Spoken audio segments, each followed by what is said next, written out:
अस्सलाम वालेकुम, good morning Pakistan, wake up Pakistan. मैं हूं आपका होस्ट रुहेल इंतखाब। हम उम्मीद करते हैं आप लोग ठीक होंगे, खैरियत से होंगे, अपने घरों और दफातर में महफूज होंगे। नाजरीन, आज जुम्मा है और जुम्मा मुबारक है, तो तमाम देखने वालों को, सुनने वालों को जुम्मा मुबारक हो, दुआओं में याद रखिएगा। प्रोग्राम में आज 2-3 मौज़ूआत पर बात होगी। सबसे इम्पॉर्टेंट बात तो ये कि जो तालीमी मयार है उसको बेहतर करने के लिए आप और हम क्या किरदार अदा कर रहे हैं, और जो वीमेन कंट्रीब्यूशन है हमारी सोसाइटी में, चाहे एजुकेशन सेक्टर हो या कोई भी सेक्टर हो, वो कितना इम्पॉर्टेंट है, उस पर आज प्रोग्राम में बात होगी। फिर हम सुबह सवेरे ये भी डिस्कस करेंगे कि लोग सुबह जो है चाय और कॉफ़ी का इस्तेमाल क्यों करते हैं और किन किन ममालिक में कॉफ़ी और चाय ज़्यादा पी जाती है, इस पर आज प्रोग्राम में बात होगी। मोस्ट इम्पॉर्टेंट टॉपिक जो हमारा है कि fake news. Government of Pakistan ने डिसीजन ले लिया है, पॉलिसीज़ मुरतब कर ली हैं, कानून साजी हो गई है कि अब जो फेक न्यूज़ सोशल मीडिया पे स्प्रेड करेगा, फैलाएगा, उसका प्रचार करेगा, कानूनी कार्रवाई होगी, जुर्माना भी होगा, कैद भी होगी और FIR दर्ज भी होगी। तो तमाम तर निकात पर आज बात करेंगे। वेकअप पाकिस्तान में एक ब्रेक लेंगे, ब्रेक से जब वापस आएंगे तो इन इश्यूज़ को डिस्कस करेंगे। Stay with us. सुबह सवेरे लोग चाय और कॉफ़ी का इस्तेमाल क्यों करते हैं, इस पे आज प्रोग्राम में बात होगी। और ये भी बात होगी कि जो चाय और पत्ती है उसके रेट्स इतने क्यों बढ़ चुके हैं। पाकिस्तान में भी आप देखें जो चाय की मांग है उसमें बहुत ज़्यादा इजाफा हो रहा है। अगर बात करें पाकिस्तान की, बात करें कराची की, सिंध की या दीगर सूबों की, तो वहाँ पर चाय की जो पत्ती है उसके रेट्स मुख्तलिफ आ रहे हैं। और जो ताजिर बरादरी है उनसे भी देखते हैं, पूछते हैं, जानते हैं कि इस वक्त माहौल क्या है, मार्केट की सिचुएशन क्या है, और जहां पत्ती सस्ती मिलती है वहां पत्ती के क्या रेट हैं और कितना फ्लक्चुएट आया है इस पूरे साल में। इसी पर बात करेंगे। नुमाइंदा 5 न्यूज़ जुनेद ने हमें ज्वाइन किया है। जुनेद, अस्सलाम वालेकुम and very good morning to you. बताइएगा, इस वक्त आप बाज़ार में मौजूद हैं, मार्केट में हैं, वहाँ पर ताजिर क्या कह रहे हैं, जो चाय की पत्ती है उसकी कीमतों में कितना इजाफा हो चुका है? देखिए जी, अब IMF का प्रोग्राम भी आ रहा है और मुख्तलिफ अशिया खुर्दनोश की चीज़ों में भी कीमतों में भी इजाफा होगा। चाय की पत्ती में हम देख रहे हैं कि वाज़े इजाफा होगा, क्योंकि ये सारी जो पत्ती हैं वो बाहर से इंपोर्ट भी की जाती हैं और फिर यहाँ पर मुख्तलिफ मार्केटों में 1-1 किलो के, आधा-आधा किलो के और इससे कम पैकेट के अंदर जो है वो फ़रोख्त की जाती हैं। एक ताजिर हमारे साथ मौजूद हैं जो चाय का व्यापार करते हैं, चाय की पत्तियों का व्यापार करते हैं। सर, ये चाय की पत्तियाँ कहाँ से लाते हैं, कौन कौन सी क्वालिटी होती है जो आप बाहर से लेकर आते हैं? तो महंगाई तो मज़ीद बढ़ेगी फिर ये चाय ज़्यादातर जो रहता है कीनिया से आता है, फिर इसमें क्वालिटी है वैसा युगांडा से भी आता है, रवांडा से भी आता है, तंजानिया से भी आता है, मगर सबसे जो अच्छी क्वालिटी है वो कीनिया से आती है। फिर इसमें ग्रेड होते हैं, A ग्रेड होते हैं, B ग्रेड होते हैं, C ग्रेड होते हैं, गुड सी होते हैं, और क्वालिटी भी अलग होते हैं, दानेदार भी होते हैं, बारीक भी होते हैं, मिक्सचर भी होता है, मगर ज़्यादातर इम्पोर्ट होता है वो कीनिया से हो रहा है। और कीनिया का चाय भी सबसे महंगा है। बस हमारा, मेरे हिसाब से दुनिया में सबसे ज़्यादा इम्पोर्ट चाय जो करते हो पाकिस्तान करता है, जो ज़्यादा पी जाती है। हमारा आधा कमाई तो पाकिस्तान के इसी में चली जाती थी। पहले हमारा साथ बांग्लादेश था, ढाका से चाय जो है ना अभी सारा वही अपना इम्पोर्ट जो है ना उन लोगों को ज़रूरत नहीं है, उधरी से पूरा होता है। अगर हमारे साथ बांग्लादेश होता था आज हमारा कफालत जो है ना चाय इधरी से सारी पूरी होती थी। अब इंडिया को देखो, इंडिया जितना भी खपत है अपना सारा उधरी से अपने घर से पूरा कर रही है। बाहर से इंपोर्ट नहीं करेगा, बाहर से कोई इंपोर्ट करते हैं तो उस पर लोग 400-500 गुना जो है ना वो टैक्स लगाए हुए हैं। इसी तरह हमारा चाय भी जितना है इंपोर्ट करते हैं उस पर टैक्सेस भी ज़्यादा है। वैसे भी महंगाई का दौर है, तो 1000 से लेके 1200, 1400, 1600, 1800 तक पर केजी जो है ना हम परचून में बेचते हैं। अच्छा, आप लोग जब बाहर से मंगाते हैं तो कस्टम्स कितनी ड्यूटी पे करना पड़ती है, कितने % कस्टम? कम से कम ये परसेंट ड्यूटी है ना 15 से 20% जो है ना ये ड्यूटी हम लोग अदा करते हैं कस्टम वालों के। और भी टैक्सेस है, तो चाय हमारे को तकरीबन 200-250 रुपये कस्टम जो है ना ये पर केजी पे हम टैक्स दे रहे हैं चाय का जो है ना। इसके ऊपर कम क्वालिटी होता है उस पर कम टैक्स होता है, जितना बढ़िया होता है उसमें ज़्यादा टैक्स होता है। अब जो नया IMF का प्रोग्राम आ रहा है उसमें तो मजीद फिर पैसे बढ़ाने पड़ेंगे आप लोगों को, लोग पैसे देते हैं? हर साल हमारा यही MF की वजह से हमारा ये जो है ना चीज़ों पे टैक्सेस बढ़ते हैं। और चीज़ें जितने भी इंपोर्ट होते हैं पाकिस्तान के अंदर उस पर भी, और ख़ासकर चाय पे सबसे ज़्यादा होता है। अगर 10% 5% होती तो ये मज़ीद 10 के बजाय 12% बढ़ाते 5 के, तो फिर हमको भी ग्राहक को बोलना पड़ता है कि भाई ऊपर से हमारा बस में तो है ही नहीं। तो भाई महंगाई हमारा रोज़ बरोज़ बढ़ती जा रही। और चाय तो ऐसा चीज़ है कि वैसे भी सेहत के लिए तो नुकसानदेह नहीं बोलूँगा, मगर एक इजाफी चीज़ है और हमारा ज़्यादा पैसा इसी में चला जाता है। बिल्कुल, इस वक्त अगर मेरे कैमरामैन आपको दिखाएं तो इस जानिब यहाँ पर हर चीज़ के रेट लिखे हुए हैं। मिक्सचर चाय के 980 रुपये लिखे हुए हैं, ग्रीन सब्स चाय के जो है वो 1250 रुपये लिखे हुए हैं। इसी तरह के जो लेमन ग्रास के जो है 600 रुपये लिखे हुए हैं, BPI के 1250 रुपये हैं, BF1 चाय के 1400 रुपये हैं और एडिशनल चाय चूरा जो है वो भी 1400 रुपये में मार्केट में फ़रोख्त हो रहा है। लेकिन जब ये सारे मामलात होंगे और जब इंपोर्ट आएगी तो इंपोर्ट के बाद लाजिम सी बात है कि इनके जो टैक्सेस हैं उसमें भी इजाफा होगा और इसका बोझ बराह रास्त आवाम की जेब पर होगा।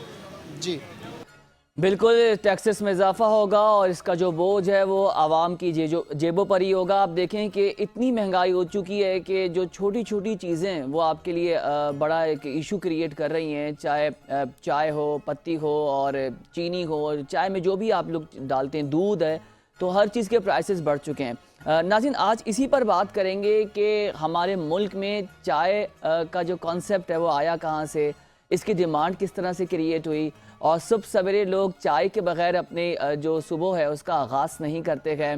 फिर हम ये भी डिस्कस करेंगे मुख्तलिफ ममालिक की जो कॉफ़ी है उसकी भी मकबूलियत में इजाफा देख रहे हैं। तो अब दो चीज़ें हैं, एक चाय और कॉफ़ी जिसकी मांग बहुत ज़्यादा बढ़ चुकी है। इसी पर बात करेंगे। सब्जेक्ट एक्सपर्ट भी इसलिए हैं कि इन्होंने अपना कॉफ़ी का बिज़नेस स्टार्ट किया है और पाकिस्तान में एक अच्छा स्टार्टअप कर रहे हैं और पाकिस्तान की जो एंटरप्रेन्योर की मार्केट है, स्टार्टअप बिज़नेस है, उसमें उनकी बेहतर कंट्रीब्यूशन है। हम वेलकम करेंगे मिस्टर सुफियान शाहिद को और मिस्टर बिलाल अहमद को। टर्किश मड कॉफ़ी के ये फाउंडर्स हैं।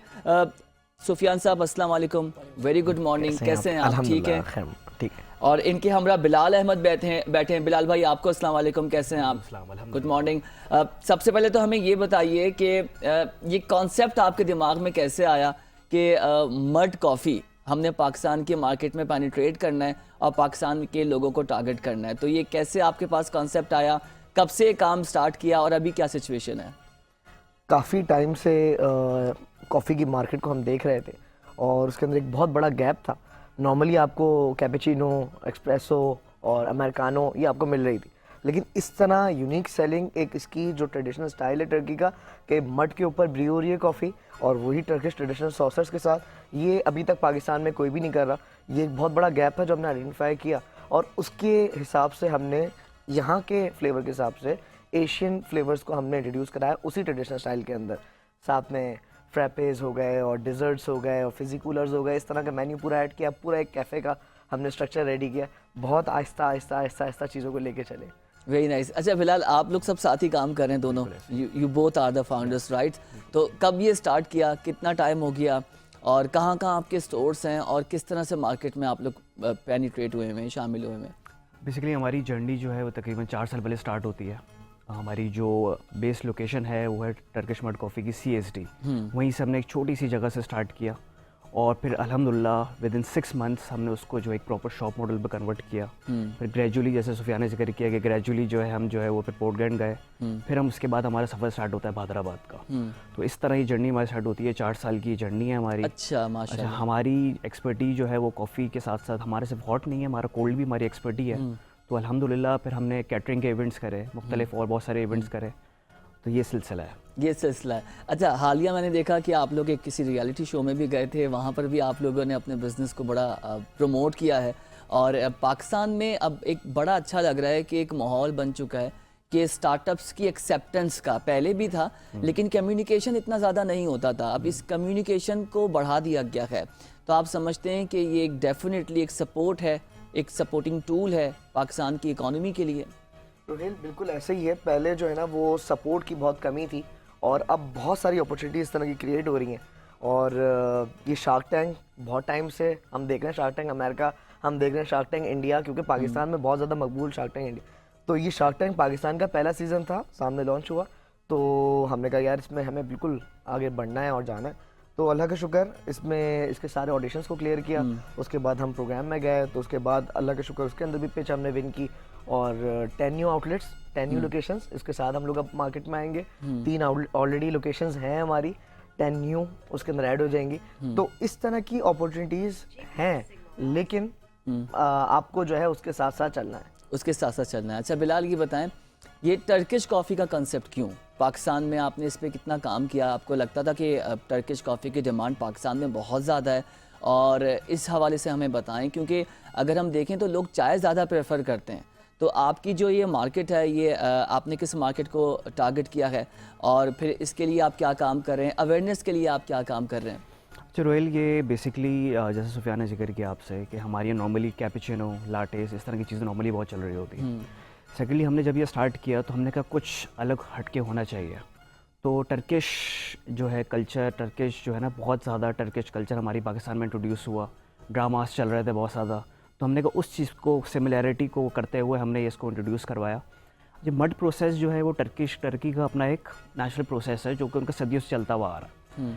हमने सिर्फ उस सेटअप को इंट्रोड्यूस नहीं करवाया, बल्कि हमने हमारे लोकल फ्लेवर्स को ऐड ऑन करा उसके अंदर, ताकि हमने कहा कोई डिफ्रेंशिएट हो उसके अंदर। कॉन्सेप्ट आया, अच्छा चाय का कल्चर बहुत ज़्यादा हमारे यहाँ, आपको पता है कि बहुत जो है नॉर्मली चाय पी जाती है, तो अच्छा कॉफ़ी जो है उसके हेल्थ बेनिफिट्स ही बहुत ज़्यादा है। तो हमने कहा कुछ हेल्थ बेनिफिट्स के साथ प्लस जो है वो वहाँ का कुछ देसी कल्चर जो पाकिस्तान में बहुत ज़्यादा चले, और अल्हम्दुलिल्लाह बहुत अच्छा हमें फीडबैक आया। जब हमने इसको स्टार्ट किया विद इन 1 मंथ हम लोग जो है वो फुल पैकअप हो गए थे, बहुत रश होता था हमारे उस पर। तो वो हमने उसको जिसको डिमांड को फिर कैटर करा, फिर हमने जो है ग्रेजुअली जो है उसको फ्लेवर्स हमने ऐड ऑन करे उसके अंदर।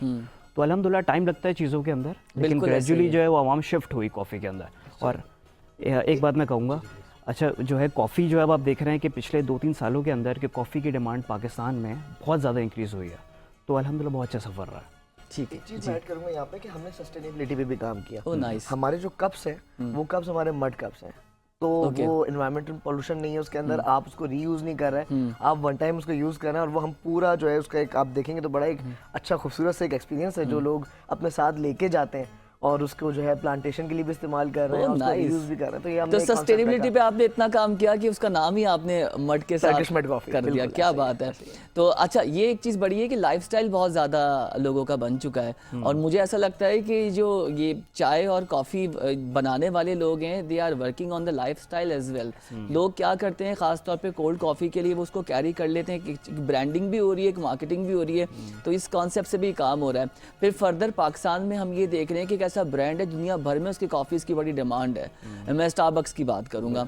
तो हमारी मार्केट में अभी भी इंटरनेशनली हम पाकिस्तान को लोग उस तरह से एक्सेप्ट नहीं कर रहे जिस तरह से करना चाहिए। लोग यहाँ पर अवॉइड करते हैं अपनी फ्रेंचाइजेस खोलने के। इसके तो 2 फैक्टर्स हैं। एक फैक्टर्स ये है कि इतना रेवेन्यू जनरेट नहीं होगा बिकॉज पॉपुलेशन और फिर लोगों का डिमांड एक बहुत सर्टेन और बड़ा श्रिंक है। दूसरा फैक्टर हमें ये लगता है कि एक इमेज बिल्डिंग है।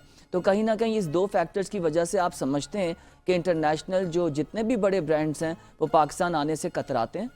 ऐसा है क्योंकि एक कल्चर डेवलप नहीं था, उस पर ऐसा ऐसा काम हो रहा है, और लोग जो है वो कॉफ़ी से यूज टू हो रहे हैं। एक स्टेटस सिंबल भी बन रहा है कॉफ़ी, लोग जो है वो एक अपना अच्छा स्टेटस के लिए जो दिखाने के लिए भी कॉफ़ी को जो है वो पी रहे हैं, और कॉफ़ी से यूज टू होते जा रहे हैं। हमारे मतलब यंगस्टर्स हैं हमारे, तो वो कॉफ़ी की तरफ बहुत ज़्यादा, चाय से मेरे ख्याल से मैं समझ रहा हूँ कि वो आहिस्ता आहिस्ता आहिस्ता मार्केट कॉफी में शिफ्ट हो जाएगी। हो तो जाए। नहीं सुफियान भाई, ये बड़ी जबरदस्त आर्गुमेंट है। जो चाय पीने वाले हैं, आप उनको लड़कार नहीं सकते कि जी कॉफी आप जबरदस्ती नहीं पिला सकते उनको। एक कॉन्सेप्ट है, मैकडॉनल्ड्स जब फर्स्ट टाइम पाकिस्तान में लॉन्च हुआ, तो जब जो बड़े हैं वो मैकडॉनल्ड्स को जब देख रहे होते थे, कहते यार ये मैकडॉनल्ड्स कौन खाएगा, हमारा तो टेस्ट बर्ड ही नहीं है। लेकिन वो आहिस्ता आहिस्ता उन्होंने कहा ये आप हमारे कस्टमर ही नहीं है, हमारा कस्टमर है यंग ब्लड जो स्टार्ट हो रहा है। वो स्टार्ट ही हमारे मील से करेगा, जब वो बड़ा होगा तो वो हमारा ही मील कंज्यूम कर रहा होगा बड़े होने के बाद भी, तो हमारा कस्टमर वो है।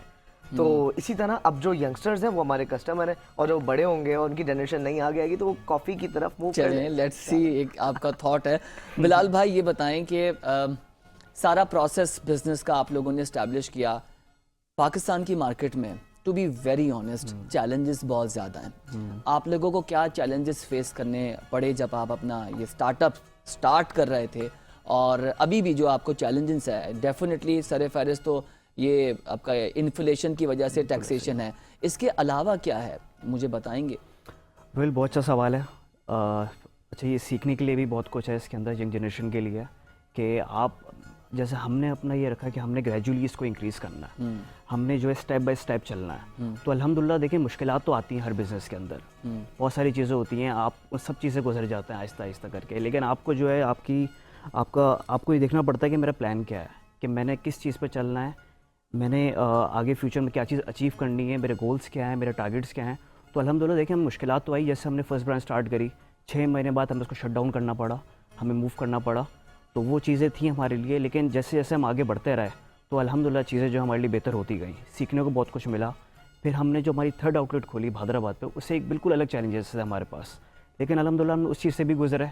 और अब जो हमारा प्लान है आगे मज़ीद जाने का, तो हम लोगों ने बात सारी ये है कि आप जो है जब ग्रेजुअली बढ़ रहे होते हैं चीज़ों के अंदर, तो आप सब चीज़ें बाहर आ रहे होते हैं, सीख रहे होते हैं, आगे बढ़ रहे होते हैं।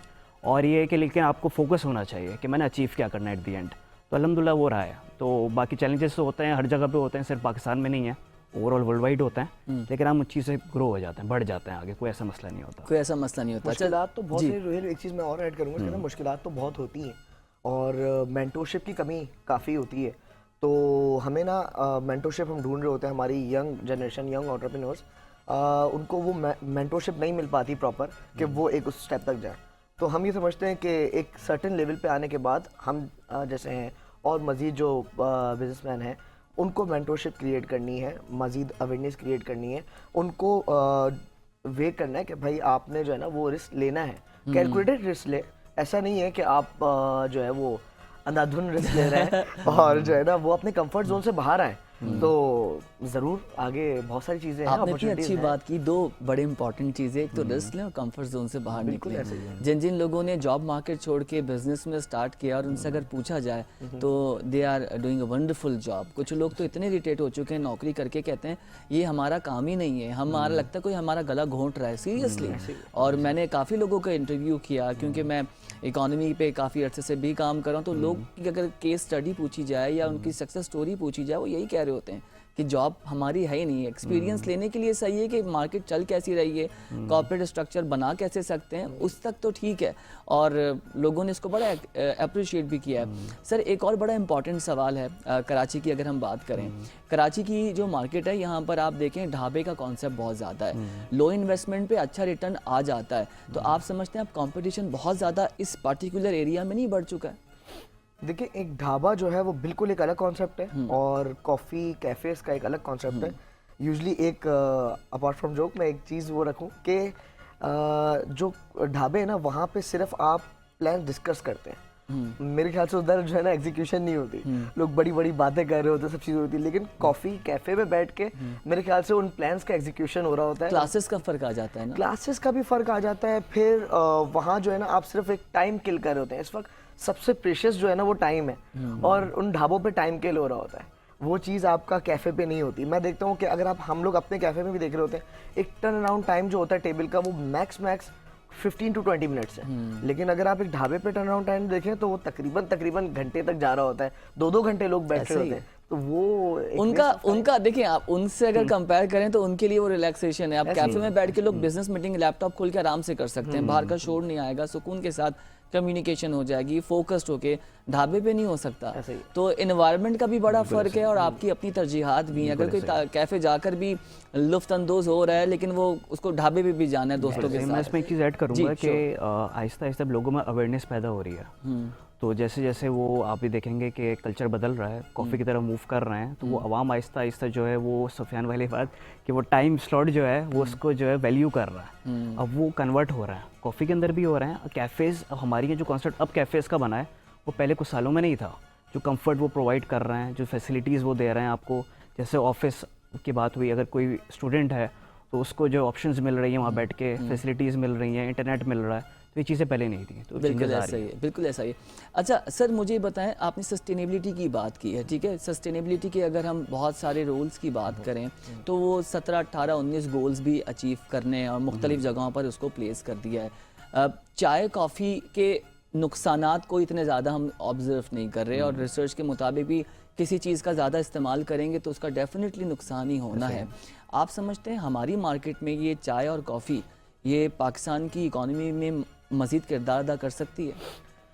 देखें, चाय और कॉफ़ी ये दोनों जो है वो इम्पोर्ट होती है, सबसे पहली चीज़। और दूसरा ये है कि देखिए नुकसान तो सब चीज़ का है। आप किसी भी चीज़ का ज़्यादा इस्तेमाल करें तो वो नुकसानदेह है। तो हमें हमारे नबी पाक सल्लल्लाहु अलैहि वसल्लम ने भी फरमाया कि हर चीज़ को जो है वो एक दरमियाने Balance. अंदाज में जो है ना हमने इस्तेमाल करना है, चाहे वो लाइफस्टाइल में कोई चीज़ हो, चाहे वो खाने पीने में कोई चीज़ हो, तो हम जो है वो उसके हिसाब से चलें तो मेरे ख्याल से बेहतर है।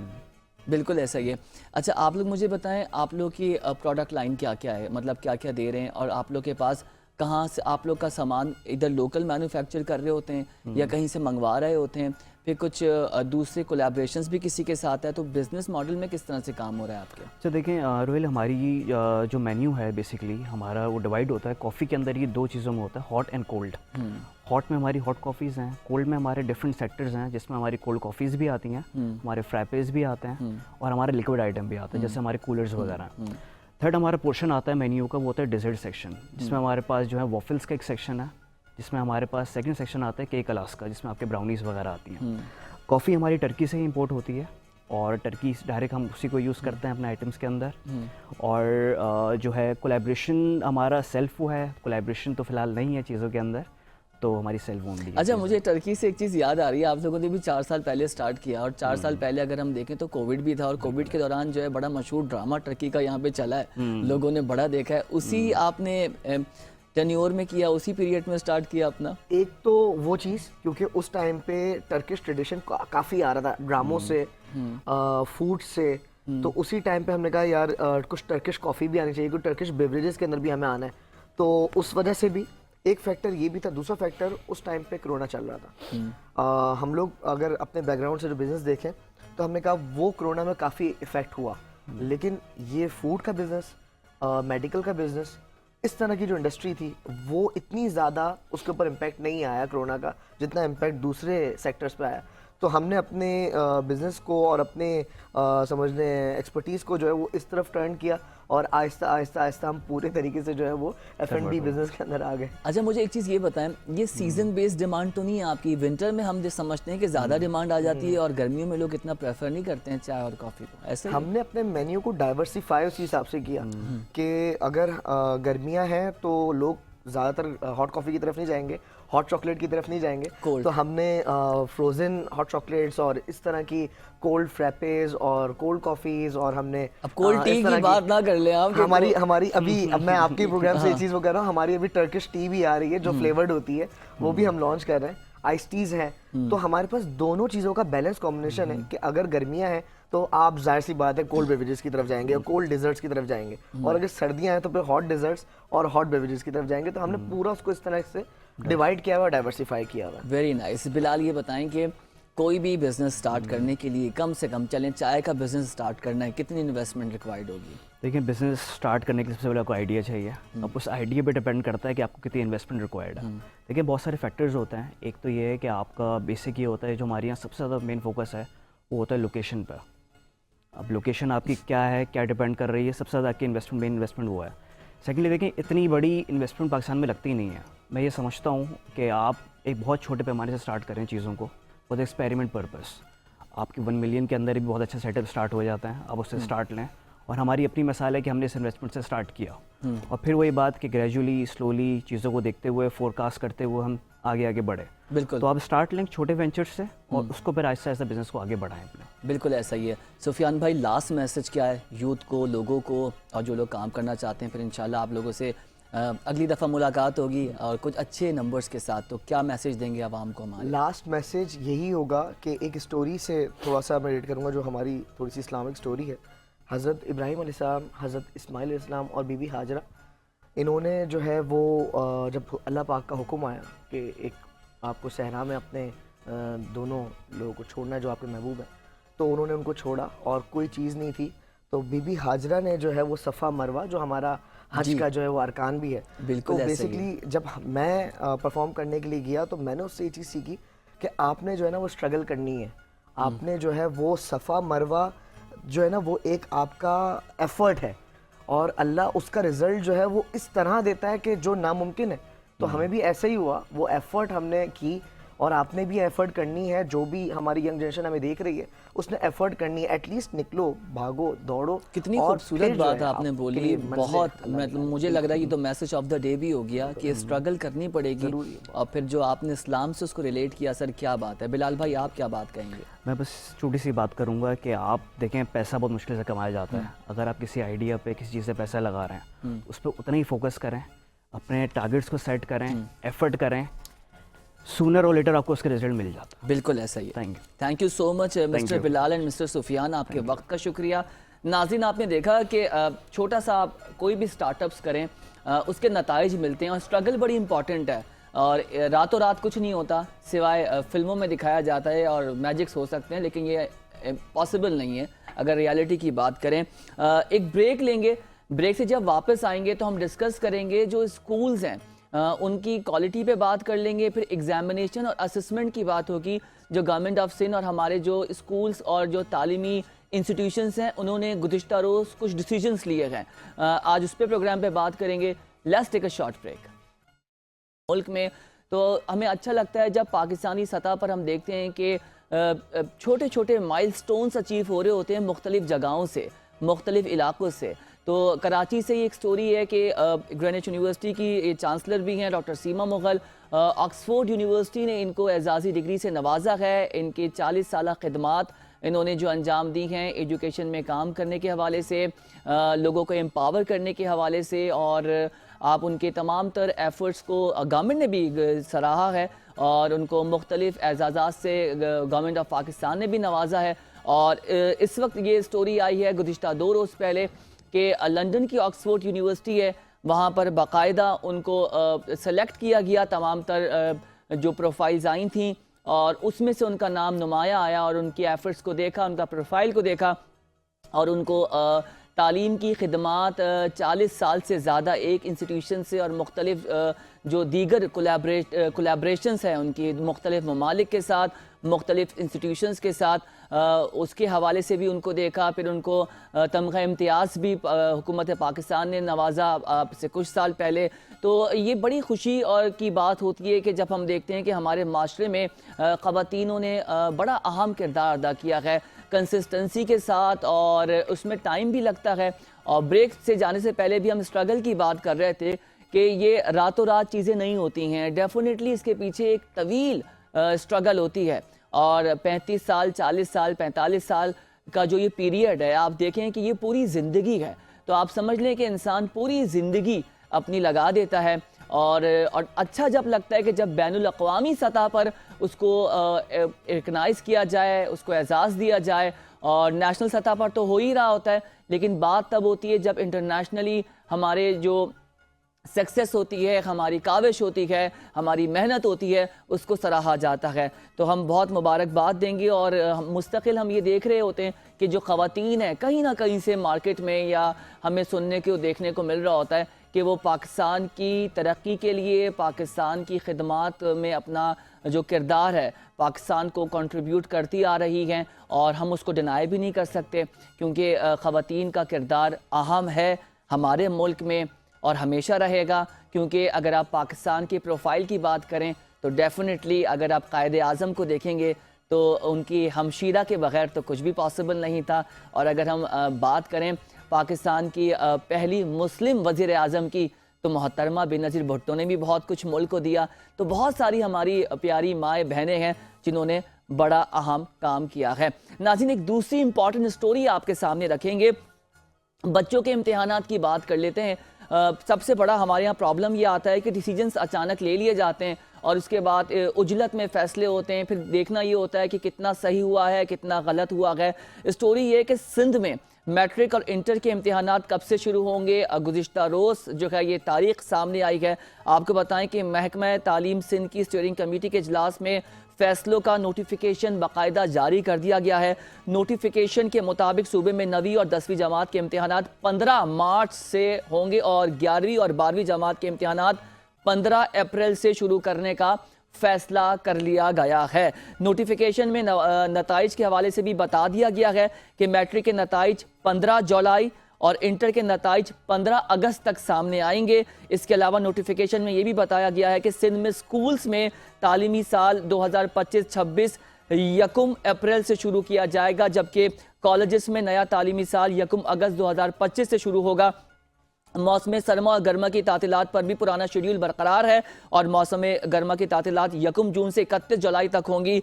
मौसम सरमा की तातीलात 22 दिसंबर से 31 दिसंबर तक होंगी। अब आप देख लें कि ये फैसला आपके हवाले से कितना मस्बत है, कितना मनफी है।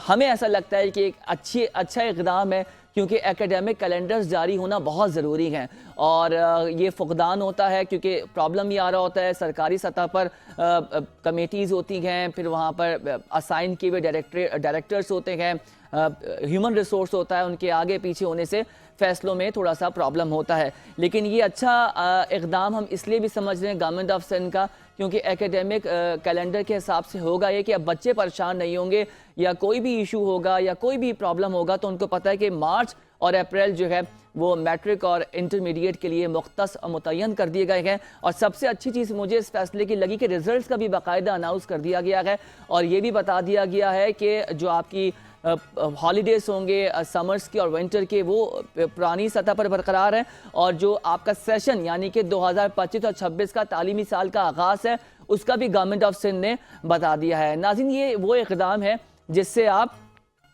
क्वालिटी को बेहतर कर सकते हैं।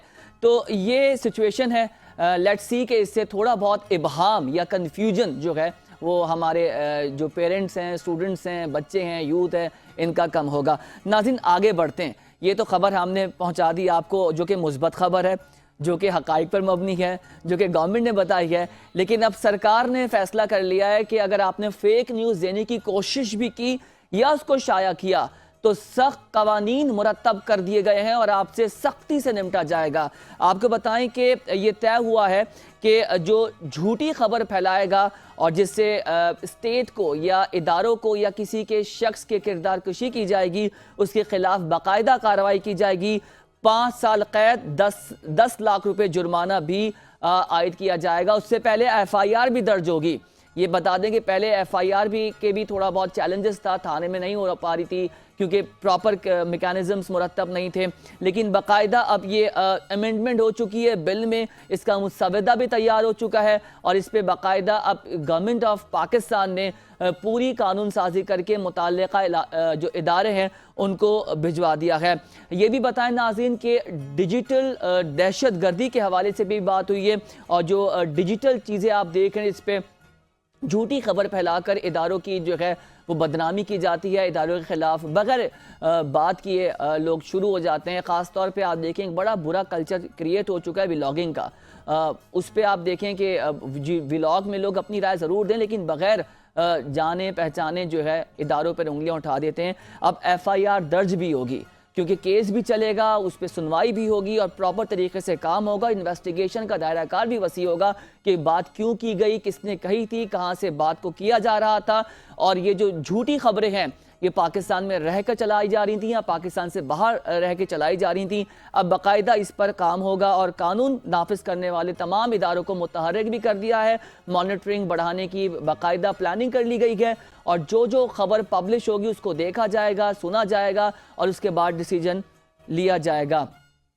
तो ये तमाम तर चीज़ें हैं। आप देखें कि तरमीमी बिल के तहत किसी शख्स को डराने, झूठा इल्ज़ाम लगाने और ख़ास तौर पे किसी की किरदार कशी, किसी का पगड़ उछालने पर भी बात होगी क्योंकि एक बहुत बड़ा हमारे यहाँ प्रॉब्लम है वो ये कि बग़ैर देखे समझे जो है लोगों की किरदार कशी कर दी जाती है और उस पर एक महास होता है। ख़ास तौर पे अगर अल्लाह ताला ने आपको थोड़ी बहुत इज़्ज़त बख्शी और आपके पास अच्छे फॉलोअर्स हैं तो लोग आपकी बात को कहीं ना कहीं सच तस्लीम करते हैं। लेकिन इससे हमारे मुल्क का नुकसान हो रहा है, हमारे इदारों का नुकसान हो रहा है और डेफिनेटली हमारी इकॉनमी डैमेज हो रही है जिसका आपको अंदाज़ा नहीं है। आई होप कि आज का प्रोग्राम आपको पसंद आया होगा। आपसे इंशाल्लाह मंडे को मुलाकात होगी। मंडे को एक सरप्राइज़ भी है। वो सरप्राइज़ ये है कि मैंने अगर अभी बता दिया तो सरप्राइज़ ख़त्म हो जाएगा, लेकिन चलें बता देता हूँ क्योंकि आपको दीगर ज़राए से भी पता लग जाएगा और आप लोग सोशल मीडिया पर बड़े स्मार्ट हैं। वो ये कि मंडे से मेरे साथ मेरी को एंकर मुझे ज्वाइन करेंगी, सना हारून ने ज्वाइन किया है। तो वेकअप पाकिस्तान नए अंदाज से, नई सोच से आप देखिएगा और अब पसंद कीजिएगा। आप जो भी राय देना चाहते हैं वो भी हमें बताइएगा। हम आपकी राय को एक्सेप्ट करेंगे और प्रोग्राम को बेहतर से बेहतर करने की कोशिश करेंगे। अपना और अपने मुल्क का बहुत ख्याल रखें। मुझे मेरी प्रोडक्शन टीम को दीजिए इजाज़त। अल्लाह हाफ़िज़। पाकिस्तान जिंदाबाद।